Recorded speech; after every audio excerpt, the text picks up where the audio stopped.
Roy Eriksson of Finland to join me on the stage, and also Thelma Quay of Smart Africa. If you're with us here in the room, Thelma? Okay, she's on her way. And on the note from our colleague who was just online asking about connectivity, I wanted to take a little poll, if you'll bear with me here in the room. So if you're familiar with the GDC objectives, you know that GDC Objective 1 is about closing all digital divides and working on connectivity. I'm thinking about those who are unconnected either physically because of lack of infrastructure or because of the skill set and the affordability of infrastructure. So I want to take a little poll of the organizations that are here in the room. Could you stand up if you envision that you're contributing to closing digital divides implementation of GDC Objective 1? You're working on infrastructure, you're working on digital skills. Anybody in the room, can you stand? Objective 4, you are a company that has a lot of data and you're governing the data. Or you have data for development. You're thinking about how to apply the data to development challenges. Okay, one person at the back of the room. Or you're thinking about interoperability, crossing borders with data. No? Okay, this is the best student. Now, who's worried about AI, governance of AI? Who's working on that here or concerned? Great. Okay, wonderful. Thank you so much for participating in that exercise. You are in the right session. You have come to the right session. And if you still haven't made a decision or still haven't clarified how you'd like to participate in GDC implementation, this is also the right session. So forgive me for some of the abstract thinking abstract comments from the UN at this stage. I mentioned before that GDC implementation is going to be primarily conducted by the stakeholders, so by governments, by businesses, civil society, academia, scientists, children as well. And the wonderful thing about GDC implementation is that it's already happening. The UN will play a role by providing and opening up a platform by convening the stakeholders and allowing information about implementation to circulate. And we're working on that in the form of an implementation map that more news should be coming in the month of January about how you can all get involved in that. But we do want to hear your thoughts on the design, and we've gotten a lot of comments in the previous session on the design. And we do want to hear your thoughts about how working across sectors is going to make a real difference for that. So we've invited a couple of guests, just 2 voices this morning, to tell us their thoughts on how some of those partnerships are assisting them or will be assisting them to take GDC objectives forward. And I'd like to turn over to Ambassador Eriksson first, and then Thelma from Smart Africa. And then, unfortunately, there's no free breakfast at this session. I'm going to come into the audience. I want to hear about what you are doing and see if that can inform the UN's design or the next steps that we take forward on this road to digital cooperation. So over to Ambassador Eriksson first. Thank you so much for being here at such an early start this morning, and tell us your thoughts. Thank you. Maybe I should first introduce myself as I am the ambassador for Global Gateway in Finland, and Global Gateway is an EU initiative to have big infrastructure investments in the global south or new emerging markets. And it's interesting because I had structured my intervention exactly the same way as you said. So the first 3 goals, closing the digital divides in order to achieve the sustainable development goals, and expanding inclusion in the benefits of digital economy, and then foster an inclusive, open, safe and secure digital space that respects and protects and promotes human rights. All these are what we are taking into consideration when we're doing projects under the umbrella of Global Gateway. The GDC also mentions gender equality and empowerment of all women and girls, and their full and equal participation in the digital space, which is also very important for Finland, as well as accessible and affordable data and digital technologies and services, because it's all right to have connectivity, but you need to have access as well. So meaningful connectivity is important. In Finland, access to the internet is considered a human right, and that's why we are promoting through the Global Gateway connectivity issues. Global Gateway has 5 sectors, but digitalization is at least one of them, and we have chosen that as our focus. We work mostly in Africa. Half of our investments will go to Africa, a quarter to Asia, and another quarter to Latin America. But we are not only bringing connectivity, building, for example, submarine cables or building the last mile connectivity. We are also looking into not only the hard infrastructure, but also the soft infrastructure, meaning capacity building and increasing digital literacy skills and capacity. And I actually have a couple of good examples what Finland is doing. Just a second, I'll have to find it because the page has now... There it is. We have one project that is coming to an end, but it's continuing under a different name, but it's African Digital and Green Transition. And in this project, for example, we sent an expert for 6 months into Zambia, and they wrote the artificial intelligence strategy for the country. So this is some sort of capacity building that we do hands-on. And this partner of ours found out that there's a lot of demand for this kind of service, so they actually wrote a book on ethics for digitalization. So these are concrete examples of how we can help and share our knowledge with other partners.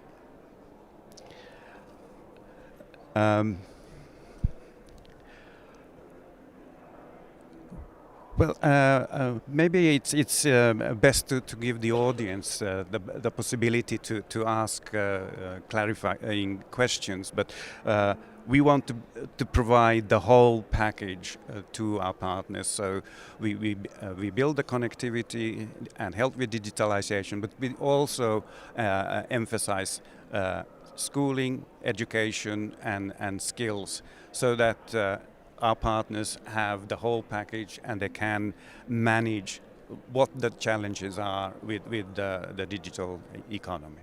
Thank you. Thank you so much. And tell me, so you represent the government of Finland, no?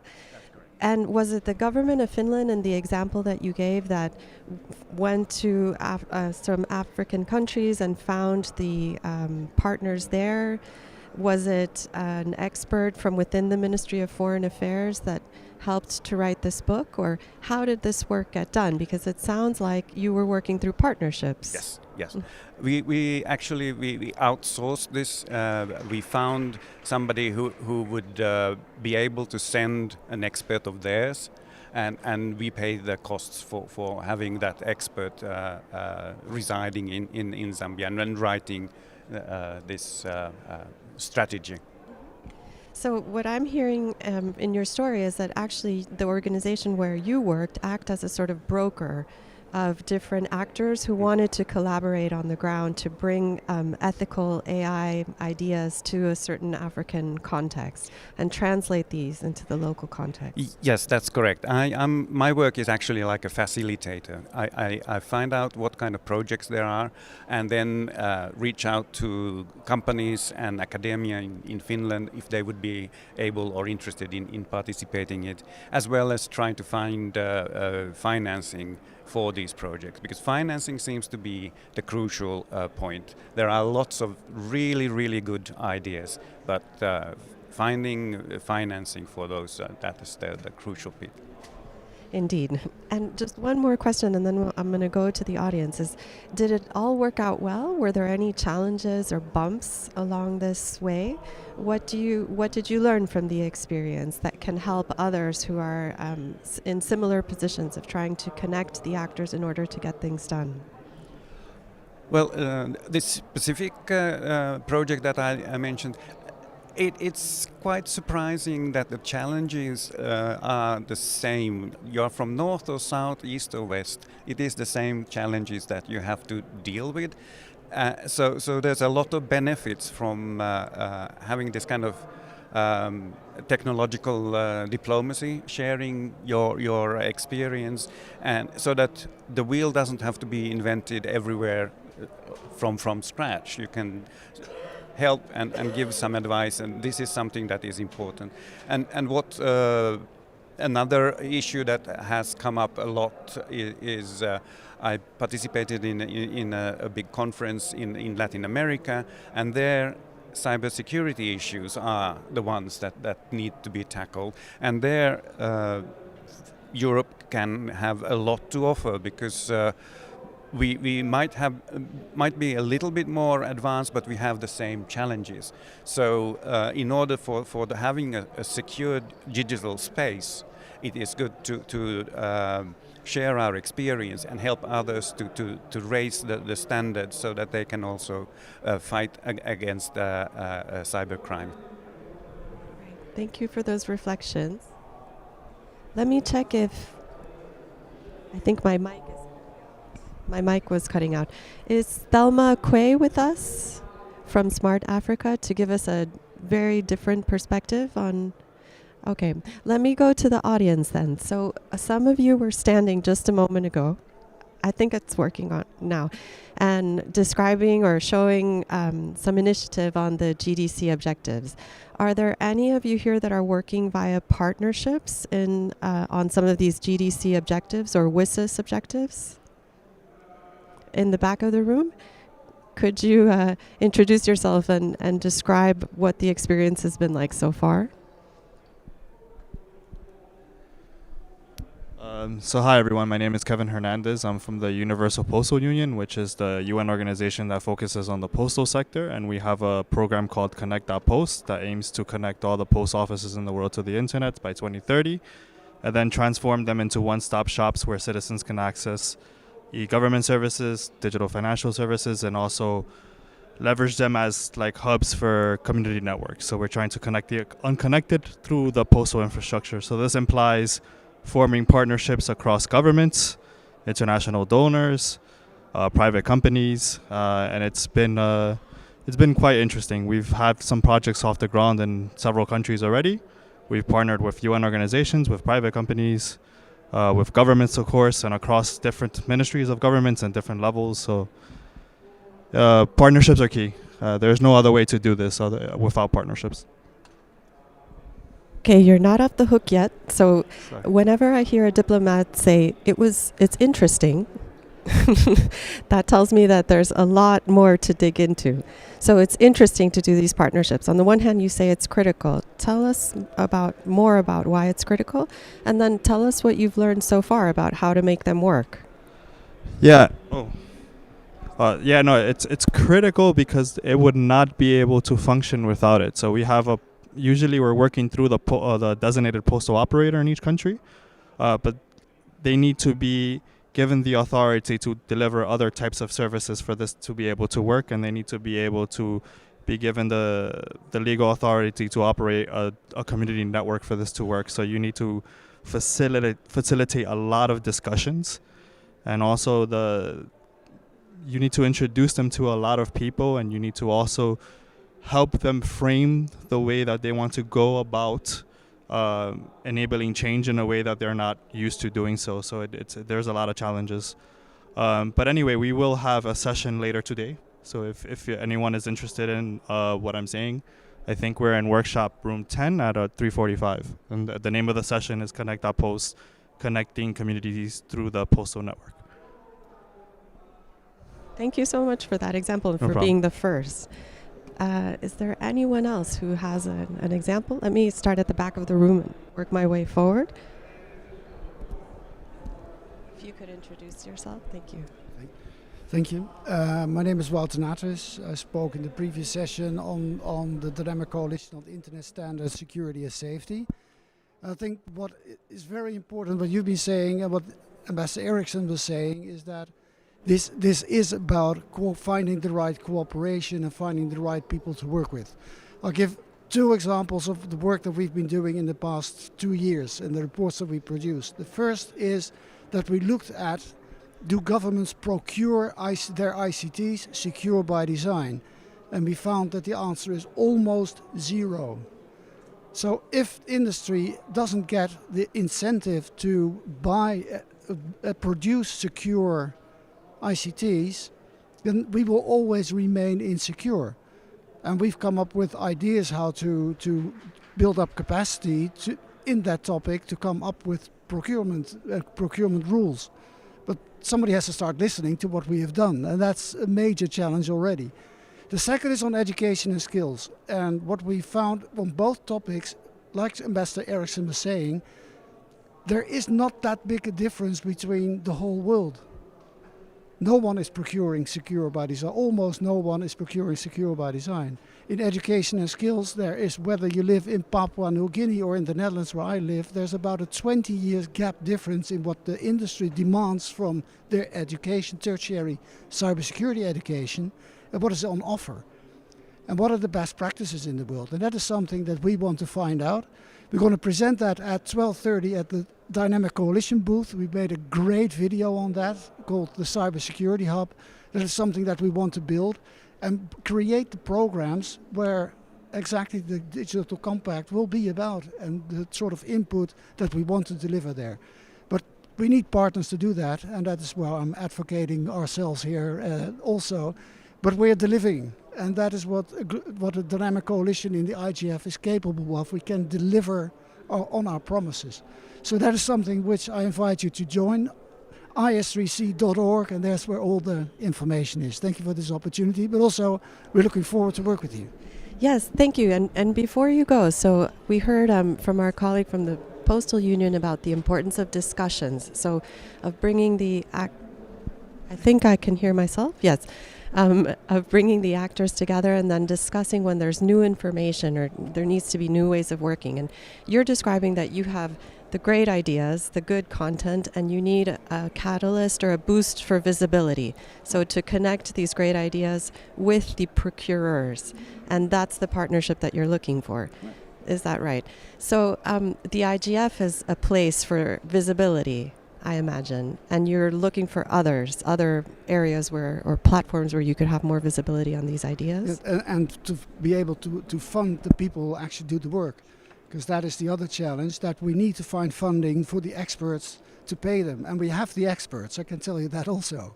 So, thank you so much. So funding again, and we'll go to one more in the room and then online as well, working my way to the front of the room.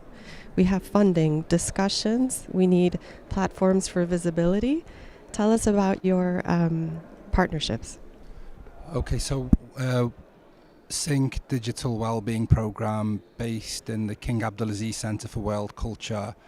One of our projects is to develop it would come under the heading of digital literacy, but not just how to use technology, more how to use technology in a way that is safe and health promoting. So this is to develop a preventative intervention for high schoolers across the Kingdom of Saudi Arabia, so that they can engage with technology in ways that aren't that foster well-being and aren't damaging to their health.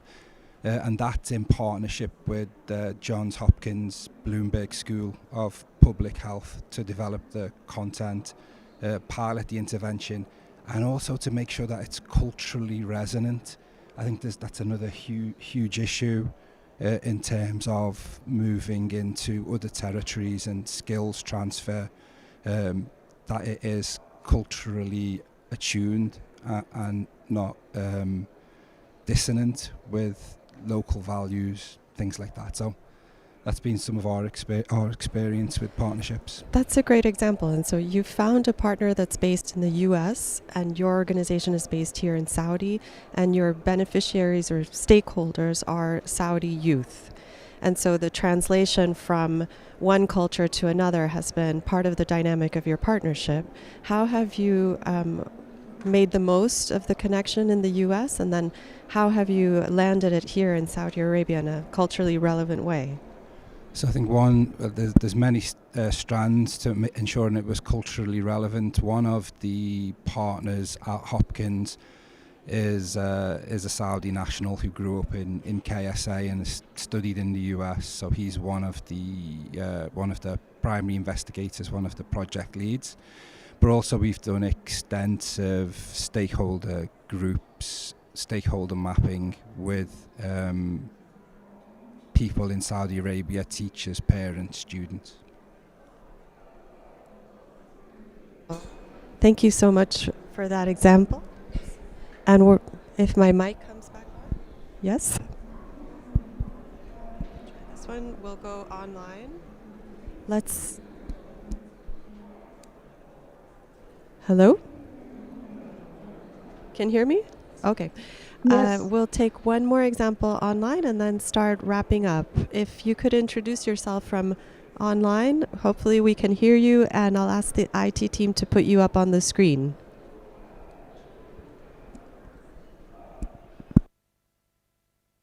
Thank you. I hope you can hear me.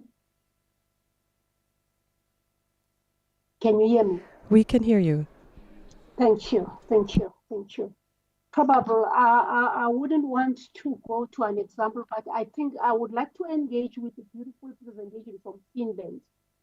And I want to highlight one area that I find missing in the discourse. With everything that we have been dealing with, both in IGF and even the compact itself, even the objectives, we seem not to want to be visible addressing the issue of energy efficiency and sufficiency. Because if we don't address that in an objective, we will not be intentional. But if we look at fiat and non-fiat currency, all developments have pointed to not only the challenges with connectivity, they are a function of the availability of energy. And if one looks at the issues of energy, it becomes important that we address this. So that's the first thing. The second thing is, if it could be possible for us online to be accorded an opportunity to get contacts of the colleagues that have just presented, and even the reports, because one would be interested in knowing in Africa which states in Africa have been utilized beyond Zambia. And I'm asking this from an angle of data localization and data sovereignty as you're looking at ethical AI deployment. So one would be interested, in terms of how one can participate when in the initiatives from Finland, but in terms of the report, which are the African countries that have been contacted? Thank you.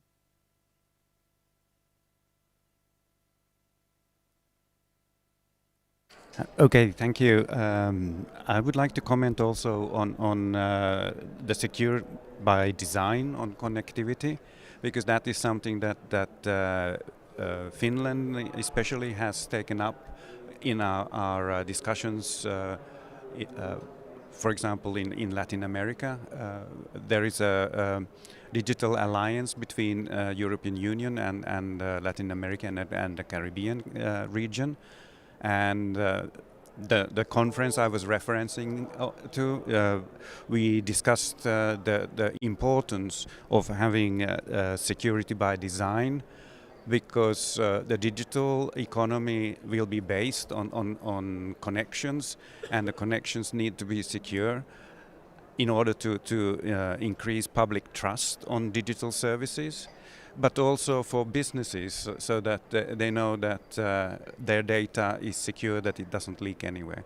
So it is an issue that we are tackling and taking into consideration when we are designing projects.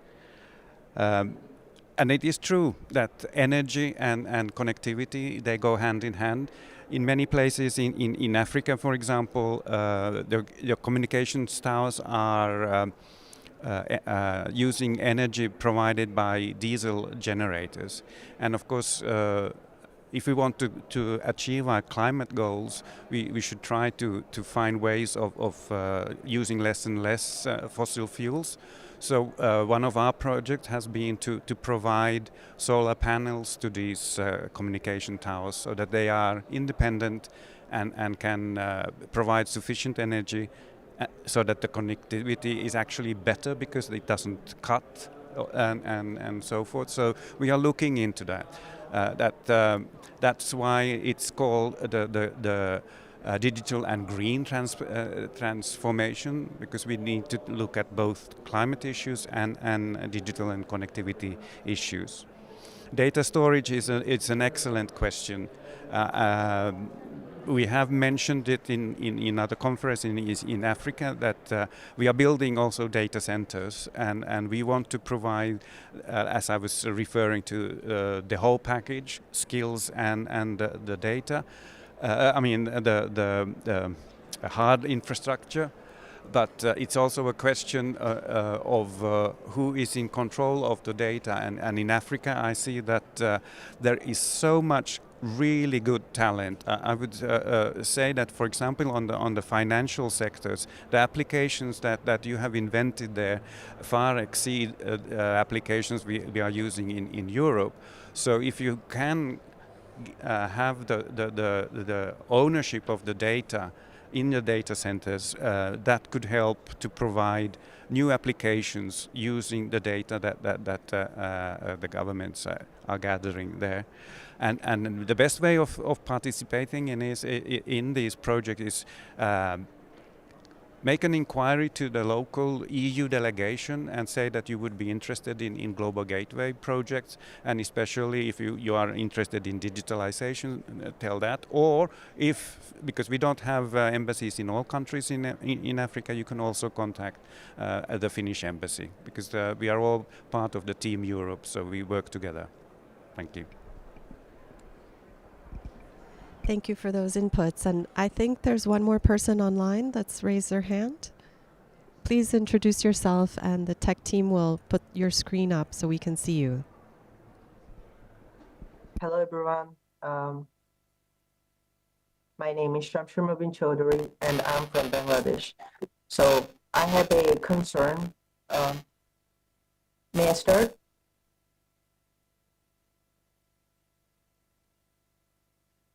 Yes, please. That global digital conflict presents an opportunity to address these challenges through fair global governance of digital technologies. However, for this conflict to be effective, it must ensure that countries like Bangladesh are not left behind. It must prioritize inclusive data governance and cybersecurity frameworks that protect all, not just privileged few. With that in my mind, I would like to pose the following questions to this distinguished assembly. Conflict ensure fair and transparent data governance that protects user privacy and enables countries like Bangladesh to retain control of their national data assets. Will that conflict address the power imbalance created by data monopolies, where global tech giants dominate developing economies, digital ecosystems? And talking of the cybersecurity, what steps are being taken to foster global cooperation on cybersecurity so that developing countries like Bangladesh can access resources, expertise, and frameworks to combat cyber threats? Thank you. Okay, thank you for those questions online. So actually, when we did our poll here in the room for Objective 4 on data governance, our audience didn't stand up. So there were few of us here in the room working on data governance, which is perhaps the most ambitious of the GDC objectives.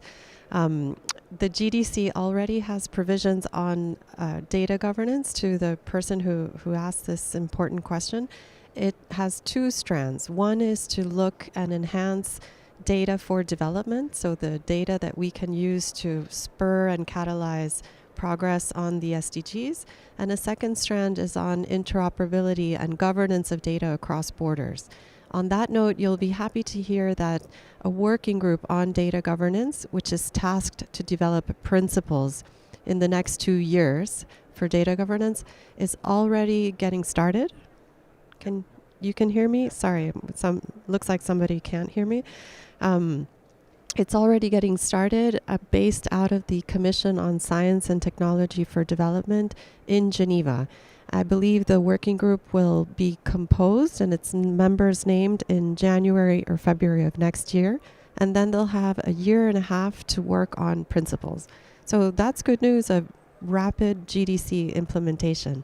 On the question of cybersecurity, I'll just mention this very, very fast, and then we'll go back to the audience, that recently a convention on cyber security has been approved at the level of the UN. So 193 member states approved a new convention on cybercrime, which builds on the European Budapest Convention, which has been for the last 10 or 15 years, I think, a bedrock of cybercrime work. And for a country like Bangladesh, they will have ideally participated in shaping that framework and then implementing it at the local level going forward.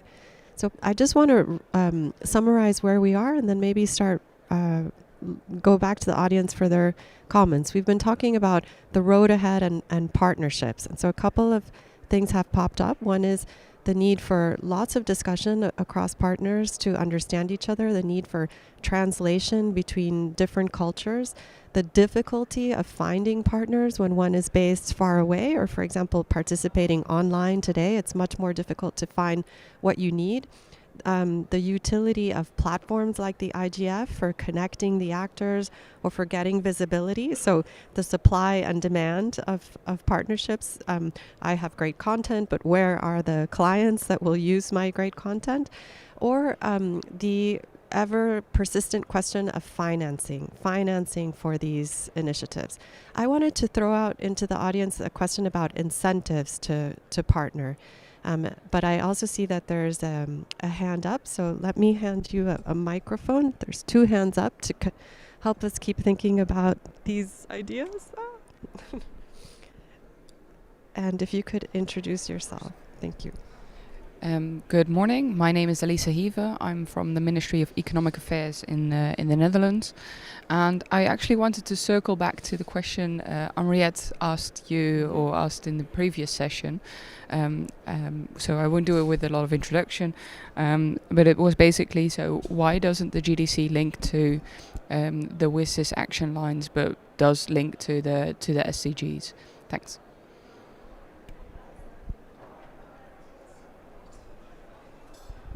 Hi everyone, I am Patricia Ainembabazi from Uganda. I work in the civil society with CIPESA. CIPESA is a collaboration on international ICT policies. We work in Eastern and Southern Africa. I wanted to first talk about partnerships and the work we do around the topic. We do trainings, all things advocacy, but also we do trainings for journalists, other CSOs, as well as parliamentarians. At the moment, we do have a parliamentary track. I don't know if any of you knows APNIG.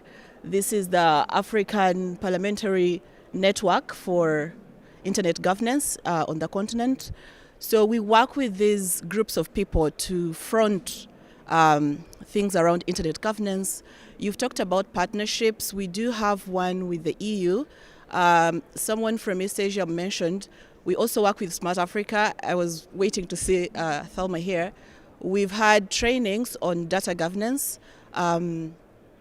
things around harmonizing or aligning the AU data policy framework with the different policies in the different countries in Africa.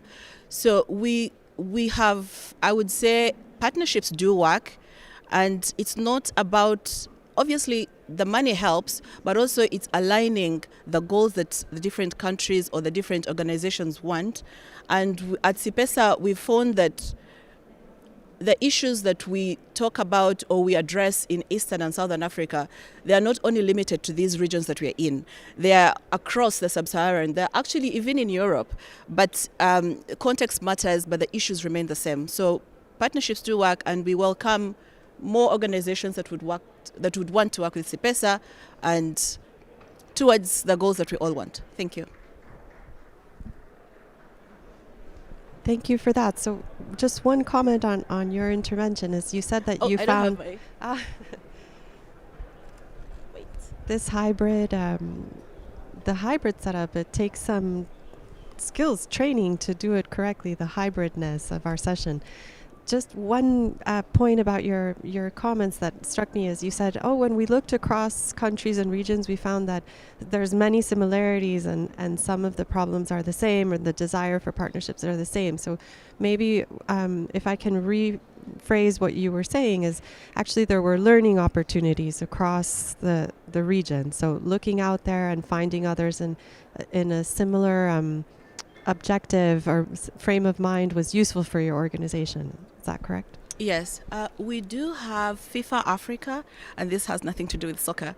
It is the Forum for Internet Freedoms Africa. We have this every year. This year we're in Dakar, Senegal.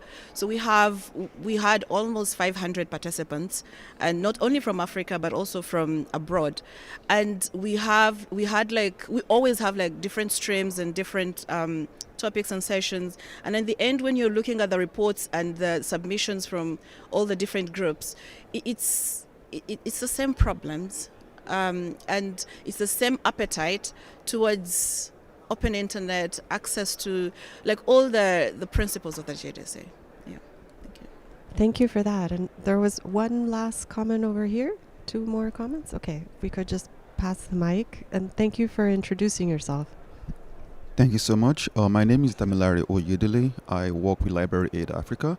We leverage digital technology and community engagement approaches to transform libraries into vibrant spaces. And as we were speaking about digital infrastructure investment, I was speaking about how libraries are access point to digital connectivity assets.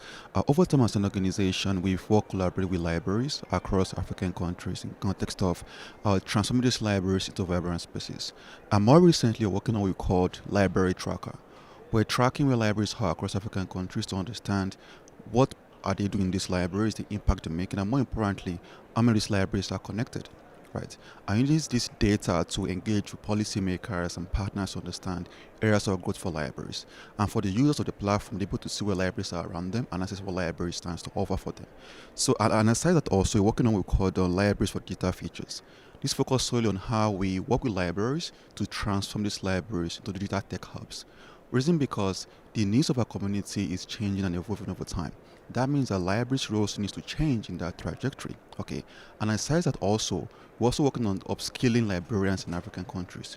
The digital skills and the tech skills for them to make libraries much more vibrant and viable and thrive, right?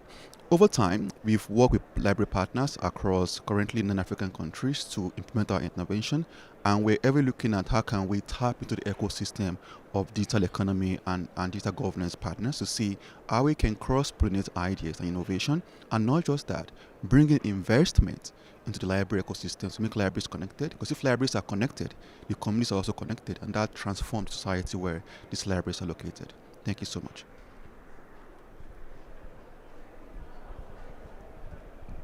So hello, good morning everyone. My name is Rian Duarte. I'm from the Brazilian Association of Internet Service Providers. We are a membership of small ISPs that work in Brazil. We've been attending the IGF for a few years now, trying to expose the Brazilian model of these small companies as a model of bottom-up infrastructure building. But I would like to know a bit more of how we can integrate these small companies into the work of the GDC, and how we can get to know more about the opportunities to be participating in cooperations with government and other entities here as well. Because our members do a lot of work in connecting schools in Brazil.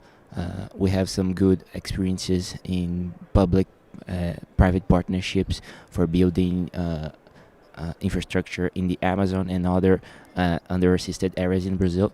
But we also have been have a good knowledge of how these small companies have been building up the infrastructure in Brazil by themselves as well. So private investment in public infrastructures as well.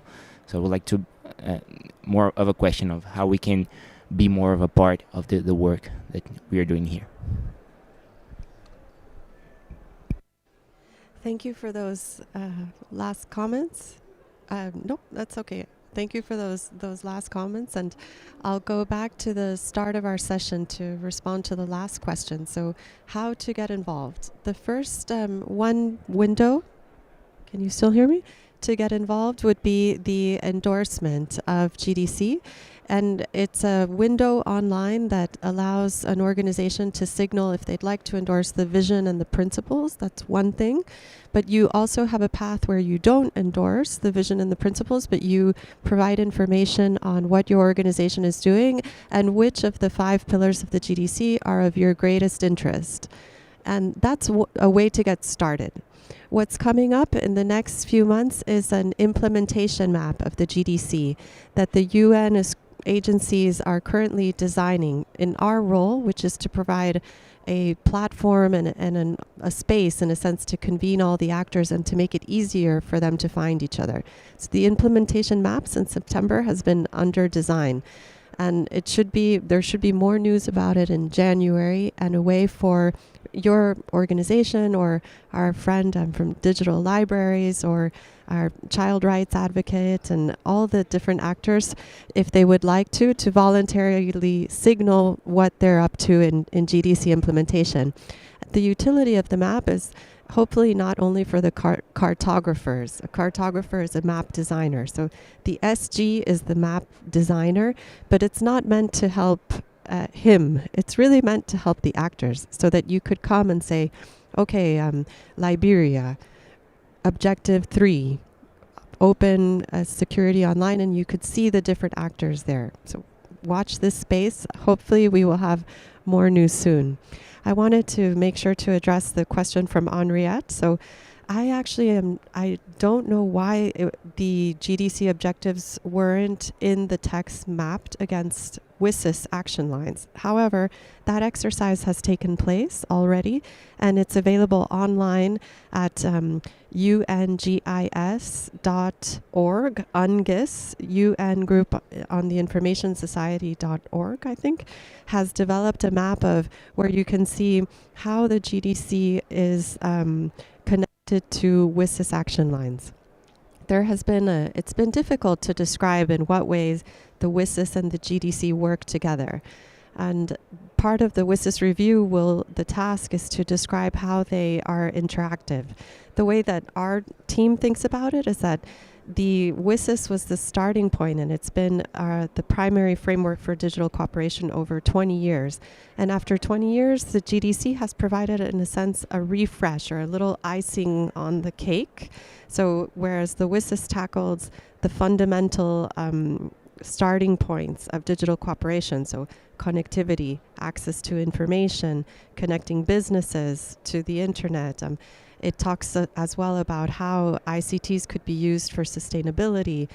That 20-year agenda is still very relevant, so we still haven't connected the entire planet. Not everybody has the digital literacy and access to capacity building that they need to use the internet. We still aren't making the most of ICTs for the environment. This agenda, the WSIS agenda, is still relevant. What the GDC does is it comes and it adds some new challenges and opportunities to this agenda after 20 years, which the member states felt was a timely moment to do so. So it adds data, DPIs, misinformation, artificial intelligence, etc. And the two agendas are very complementary. I hope that goes some part of the way to answering your question. It'll get very technical, and the audience might not be that familiar with action line C4, but I think that's the one that speaks about the ethics of ICTs. And today we speak about human rights online. So language matters. and language has changed. In 2003, 2006, 2005, forgive me, we were thinking about the ethics of ICTs, but over 20 years, there have been so many risks to human rights from the use of ICTs and from lack of use of ICTs, that the conversation has shifted, and the GDC reflects this evolution in the language, I think. I hope that goes some way to answering your question. And I believe everybody needs a coffee break, so we might wrap this up on, I'll say maybe one or two ideas that I'm taking away from this conversation, and I'd invite Ambassador Eriksson to do the same. But in the road ahead, partnerships are going to be key. In fact, they have been all throughout these years, as many in the audience pointed out. It sounds like there's appetite here for finding partners, for learning from others that are in similar situations across borders, and also for recognizing the similarities of the challenges that we're facing. So I may be in El Salvador, but I can share with somebody in Denmark the same challenge about misinformation, for example. And learning from each other is very valuable. Partnerships, however, take time. They take discussion. They take going out there and beating the pavement looking for people that you need. And it takes funding as well, and alignment of interests, so that there's incentives to collaborate. Those are some of the things that I take away, and really thank you for all of the participation and your attention this morning. And Ambassador Eriksson, the final word is with you. Thank you. Yeah, my takeaway from this is that I think that we more or less know what the challenges are. It is now just trying to find the best ways of finding partnerships and doing together and implement what we have agreed on the digital compound. I'm quite positive and optimistic that the challenges are not unsurmountable. We can do it, and we do it together.